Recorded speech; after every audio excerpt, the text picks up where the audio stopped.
네. 네. 자, 그러면 오늘 또 예. UCLC 하루 엔진 같은 우리 권순우 팀장님 모시고 바로 또 뉴스 3 한번 가보겠습니다. 어서 오십시오. 예, 안녕하세요. 삼프로TV 권선우 네. 팀장입니다. 네, 어서 오세요. 반갑습니다. 반갑습니다. 빠졌습니다. 빠졌습니다. 네. 미국 애들 자꾸 노니까 네.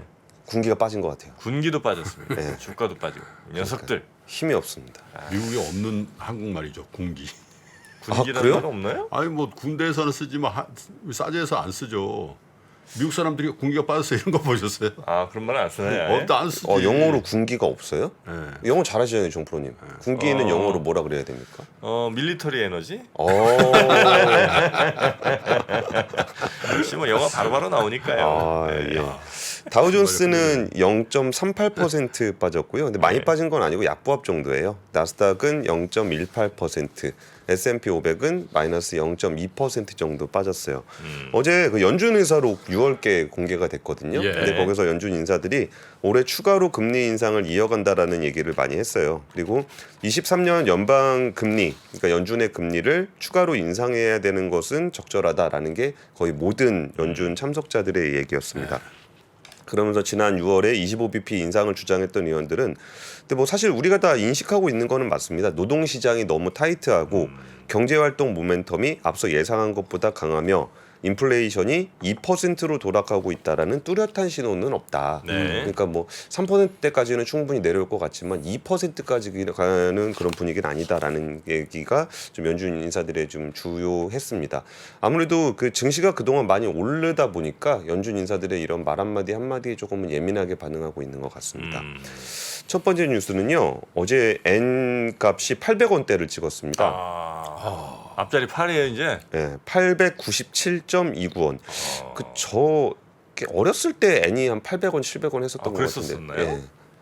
근데 지금 N이 800원대를 기록한 게 2015년 이후에 처음입니다.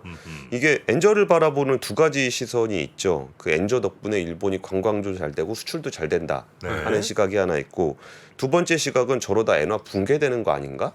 라는 시각이 좀 상존하고 있습니다. 네. 지금 아무래도 일본 은행 BOJ가 초저금리 정책을 계속적으로 고수를 하고 있잖아요. 네. 전 세계 선진국 중에 초저금리 고수하고 있는 나라는 거의 일본밖에 없지 않나 싶습니다.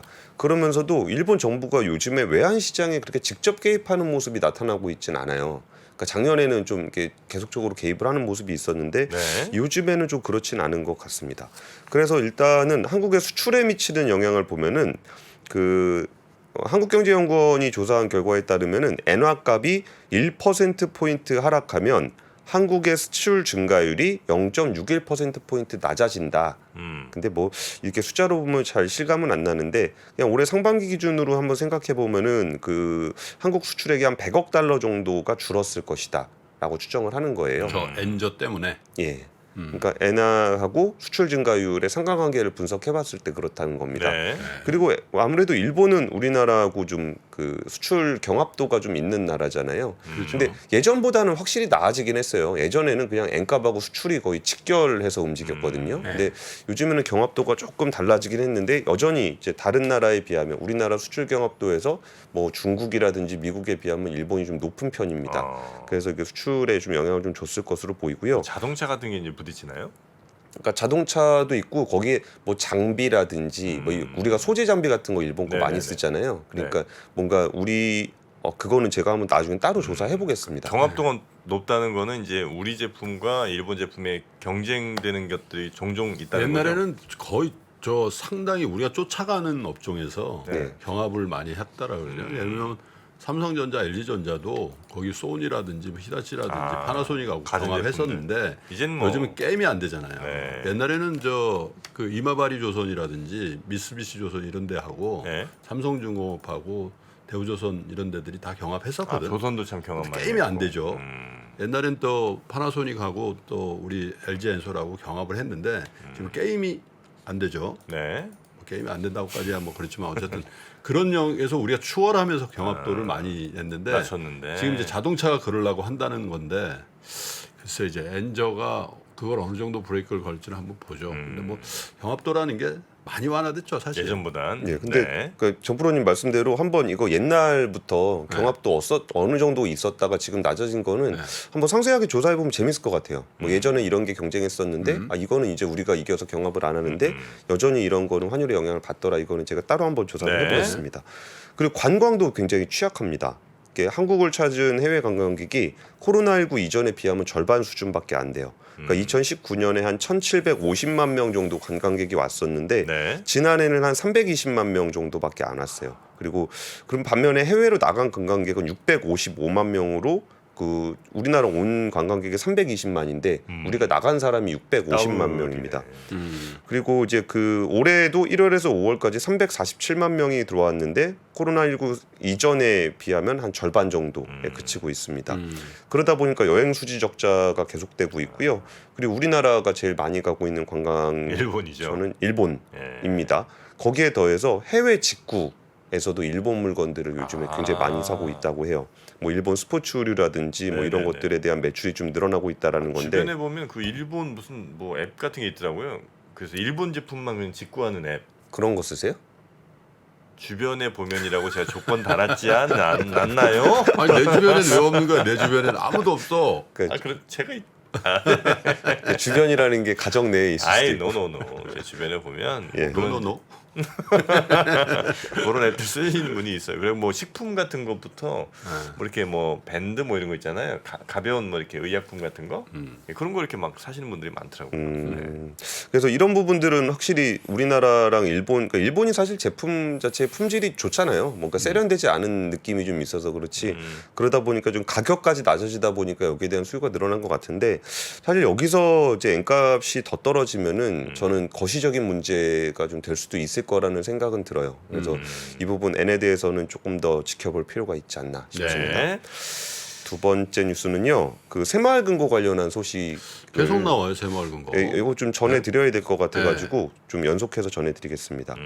그러니까 정부가 이제 부실한 새마을금고 지점에 대한 인수합병을 시키겠다라는 얘기를 하다 보니까 네. 좀 예금 인출해야 되는 거 아니냐라는 얘기들이 좀 나오고 있어요. 그러다 보니까 정부가 인수합병을 하게 되면 고객 예적금을 100% 보호하겠다 이렇게 얘기를 하고 있습니다. 네. 그러니까 이 100% 보호의 의미가 뭔지를 조금 설명을 드릴게요. 일단 새마을금고 중앙회는 그 새마을금고 2,300만 거래자가 안심하게 거래할 수 있도록 5천만 원까지 예금자 보호를 하고 있으며 일부 새마을금고에 문제가 있어도 인수합병을 통해 그 고객의 피해가 없도록 하겠다라고 얘기를 했어요. 이게 뭔 얘기냐면은 새마을금고는 매번 반복해서 말씀드리지만 새마을금고에 지점들이 있는 게 아니고 단위별로 따로 단위별로 다 네. 쪼개져 있습니다. 다 이사장이죠. 네, 다 이사장입니다. 네. 각 지점이. 그러니까 그 A라는 새마을금고가 망한다고 해서 내가 B라는 데 가입해 있으면 아무 상관이 없어요. 그러니까 예를 들어서 저축은행 예전에 뭐 스위스 저축은행 뭐 이렇게 솔로몬 저축은행 그런 거 망하면은 솔로몬 저축은행에 가입한 사람들이 다 문제가 되잖아요. 네. 근데 여기는 새마을금고의 특정한 지점이 망하더라도 나머지에는 거기만 영향을 주진 망하는 않아요. 거고. 예. 그러니까 이게 그리고서 이제 이게 하나 망하게 되면은 부실 채권들은 이제 중앙회가 흡수를 하고 유량 채권들은 또 옆에 있는 데로 넘겨가거든요. 네. 그러면은 5천만 원 이상도 이게 보호가 되는 그런 상황이라는 겁니다. 근데 이게 최근에 그 남양주 동부의 새마을금고가 좀 이렇게 문제가 돼서 흡수합병이 7월 한 20 며칠 한다 그러는 것 같거든요. 근데 이것도 이제 옆에 있는 화도 새마을금고로 이제 흡수합병이 돼요. 네. 그리고 사실 새마을금고가 망하는 일이 의외로 있습니다. 네. 한 매년 한 두세 건, 서너 건 그럼 그 두세 건 내에서 예금 있는 사람들은 어떻게 됐어요? 옆에 걸로 다 넘겨가죠. 아 넘겨가면서 예. 그러면서 예금자 보호가 되는 형태가 되는군요. 원래 망해요. 전에도 계속. 그러니까 종종 망합니다. 아, 그리고 그래요? 이게 그 남양주 동부 새마을금고 여기서도 좀 문제가 돼서 그러니까 이전에도 뭐 부천이었나 그쪽에서 한번 문제가 된 적이 있었는데 네. 그때 문제가 된 규모가 한 150억 정도. 예, 그렇습니다. 그러니까 네. 이게 참 이게 사이즈가 좀 크지 않다 보니까 하나 망하면 이게 뭔가 대출 한번 잘못해 주면은 신촌 회원동 등 5개 새마을금고가 부천에 있는 네. 재건축 아파트 담보 대출이었네요. 네. 그러니까 그쪽에 있는 새마을금고가 아니라 부천에 있는 재건축 아파트를 담보로 대출을 해줬다가 대출 한 150억 정도를 못 받아가지고 좀 어려움에 처했던 그런 사건도 있었고요. 그러니까 좀 개별 거는 좀 약해요. 그 사이즈가 좀 작다 보니까. 네. 그래서 이런 문제가 좀 있고 그리고 이제 새마을금고 관련한 얘기를 할 때마다 나오는 얘기가 다른 금융회사들과 달라 전문성이 좀 부족한 행안부 소관이다. 그러니까 행정안전부 감독을 받다 보니까 관리가 잘 안 되는 거 아니냐 이런 얘기가 좀 나오고 있는 거예요. 근데 이게 10억씩 맡겨도 돼요? 해줘요? 5천 이상인데? 예금자 보호를 네. 예금자 보호가 안 된다니까. 예금자 보호는 안 돼요. 법적으로 5천만 안 원까지. 되는데 이제 인수 합병하면서 네. 그러니까 그거는 한도 없이 하겠지. 그러니까 우량 자산은 그냥 가져가는 거니까 계약 자체를 가져가는 거니까 해준다는 거고 그리고 사실 이렇게 건전성 비율이라든지 이런 부분들에 대해서는 크게 문제가 좀 없어 보이는데 행안부가 이번에 얘기한 거는 이제 연체율이 좀 높은 곳을 100곳을 집중관리 대상으로 정하고 연체율이 10% 넘는 30곳에 대한 특별검사를 하겠다. 그러니까 이제 연체율 10% 넘는 곳이 어디냐 이런 부분에 대해서 좀 잘 모르다 보니까 불안감이 좀 커지고 있는 것 같아요. 지금 연체율 10%라 그러면 별로 아니네 그러지만 일반 시중은행들 이런 연체율이 1% 미만이죠. 그렇죠. 네, 그러니까 10% 연체율이라는 건 매우 안 좋은 겁니다. 매우 안 좋은 정말 안 좋은 거예요. 그러니까 10%. 여기는 이번에 특별 감사를 하겠다라는 이유가 이제 그런 겁니다. 그리고 이게 좀 아까 말씀드렸던 게 새마을금고는 이렇게 단위별로 따로 있어갖고 옆에 거 망하는 건 상관없다고 말씀을 드렸잖아요.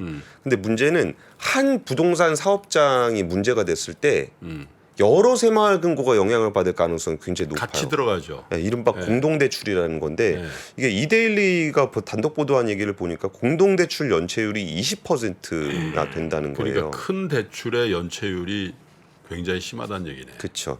그리고 이제 공동대출 같은 경우는 이게 뭐 예를 들어서 1,000억짜리 딜이 있다, 1,000억짜리 뭐 땅이 있다. 그러면 그거를 한 군데서 1,000억을 다 빌려줄 수가 없잖아요. 새마을금고 사이즈에서는. 그럼 예를 들어서 100군데가 들어간다.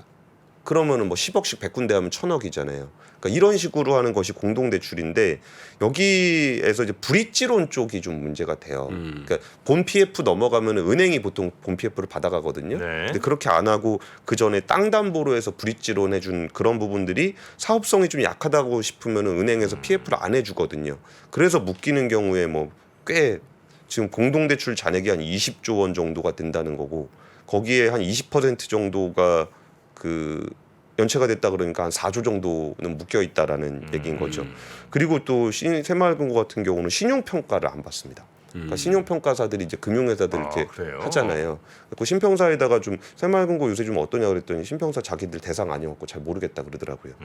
그런 것들이 좀 있고 그리고 사실 농협, 신협, 수협, 산림조합 같은 경우는 공동대출에 대한 규제를 계속적으로 강화를 했어요. 이게 개별적 농협, 수협도 그 농협은행 말고 단위조합 같은 경우는 또 이게 다 각각 분리돼 있거든요. 근데 농협이라는 게 여러분 농협 간판들이 있잖아요. 이렇게 지나가다 보시면 서울에도 농협 간판이 많다고. 그 두 가지가 있습니다. 하나는 농협은행이 있고 예. 하나는 농협 그 중앙회 소속의 이른바 상호금융 농협조합이 있어요. 네, 근데 이제 주로 지방에는 이 농협조합이 훨씬 더 많다고요. 그렇죠. 다 같은 은행으로 보이잖아요. 네네네. 근데 그게 아니라는 거예요. 두 개가 다른 시스템으로 돌아가요? 네. 아예 다른 시스템. 법적으로 법인도 달라요. 아 농협중앙회랑 농협은행이랑 네. 아 농협 중앙회가 있고 그 밑에 단위조합이 있고 은행이 있고 이렇게 그러니까 있어요. 중앙에 보면 신용 부분이 있고 경제 부분이 있거든. 경제 부분은 왜 우리가 하나로마트니 이런 데라든지 아니면 또 양곡 수미하고 네. 이런 경제적인 사업을 하는 거고 신용 사업 부분이 이제 은행, 보험 이런 것들이 있잖아요. 예. 그게 이제 금융 지주로 돼 있다고. 농협 금융 지주. 네, 근데 다르단 말이에요. 농협 금융 부분이 따로 있고 그러니까 은행 부분이 따로 있고 단위조합, 상호금융 쪽이 따로 있어요. 그게 보면 가끔 이렇게 저 송금할 때 음. 농협 중앙회. 중앙회인가요? 네. 뭐 그렇게 이제 보내는 경우가 있고 네.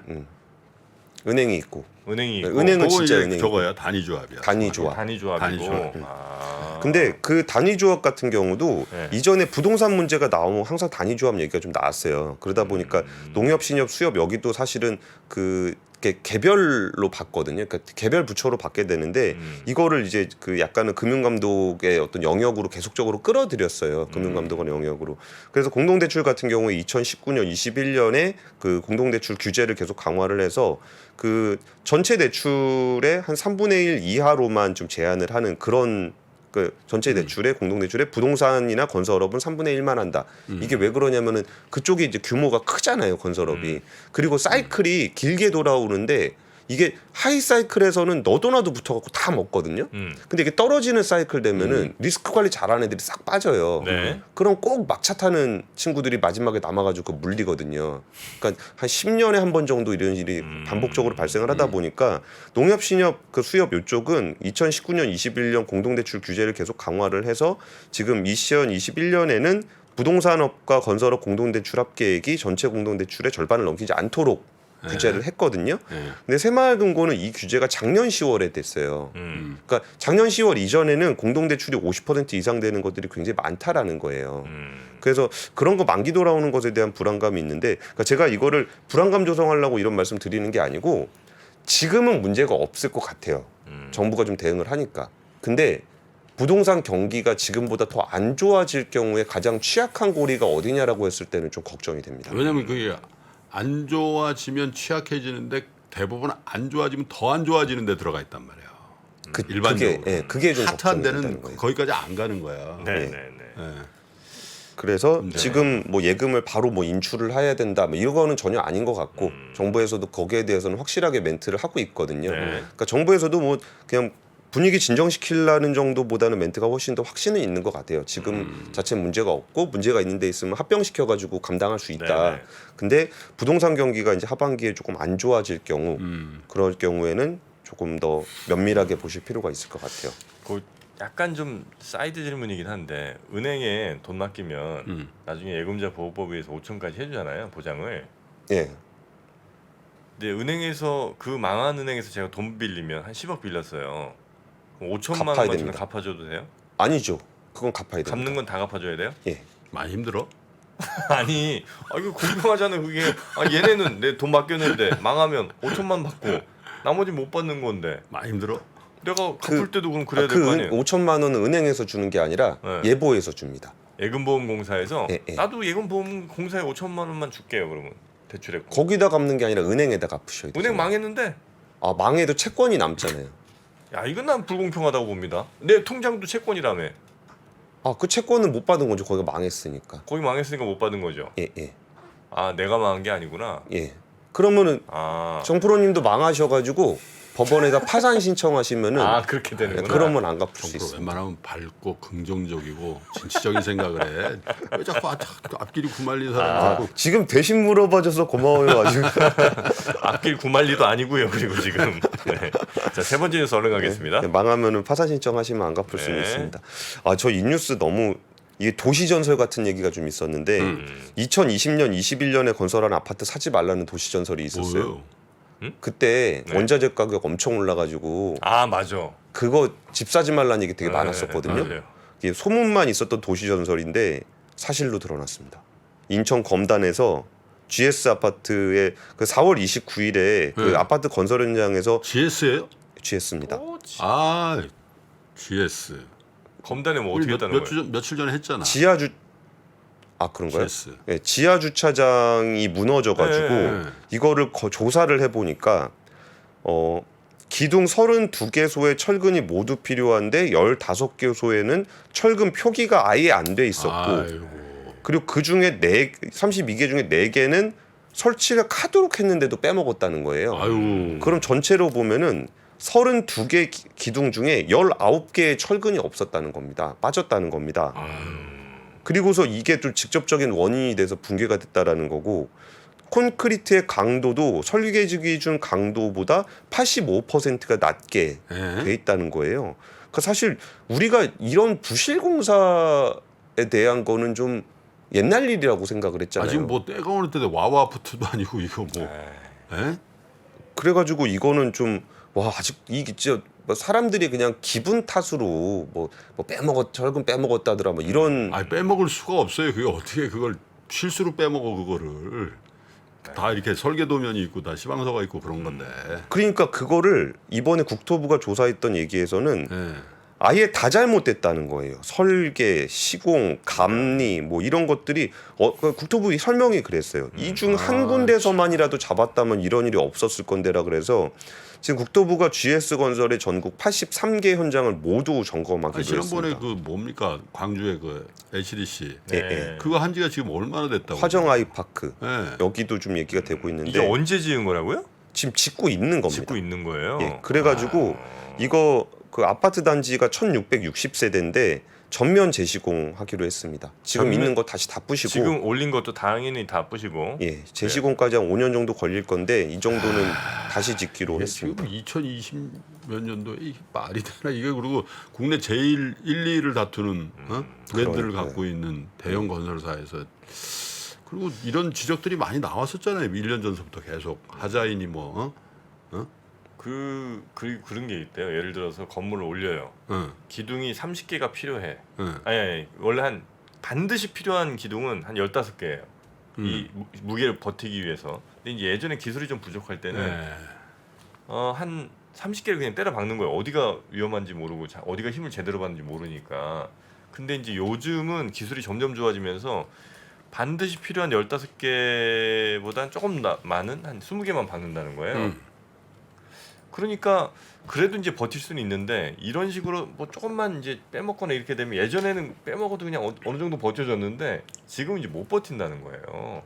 라고 건축 전문가께서 얘기를 하시더라고요. 그러니까 이게 네. 사실 그렇게 약간은 그런 것에 대한 우려의 목소리가 나오긴 나왔었거든요.